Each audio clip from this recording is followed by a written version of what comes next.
Welcome back! How did those straight lines go? Hopefully by now you're really starting to get the feel for the stitch lengths, for controlling the paper as it goes under the machine, for even just how fast you're pressing onto that foot pedal. Now, we're ready to move on to something a little more challenging and a top secret seamstress tip for how to do corners.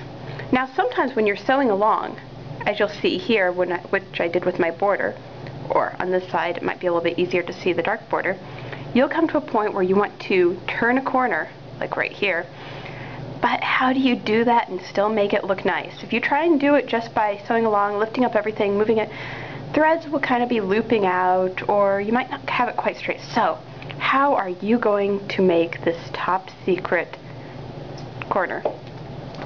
For that, we are going to learn how to pivot. Just like with the straight sewing, put it under the foot, line up the straight line with the foot, and get ready to sew.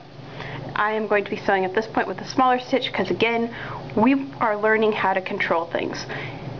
Don't worry about doing huge long stitches quite yet. Right now you're just learning to how to get comfortable with this machine.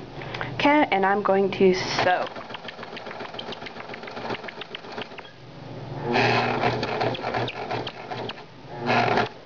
Okay, as I'm coming up on that point, let's zoom in and see if you can see that a little bit better. We are coming really close to that point. I am going to make the last stitch or two using the hand wheel until my needle is right on that point or as close as it can get.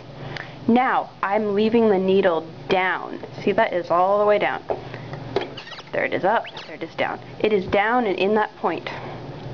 Now here comes the super secret tip. Lift up on the foot lever, so now the foot's up. Turn the paper until it lines up again.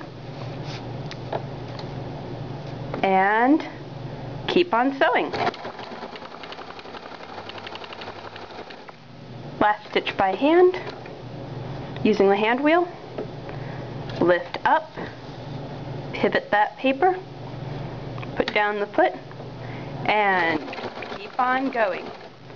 See, that was pretty easy. Why don't you try it yourself?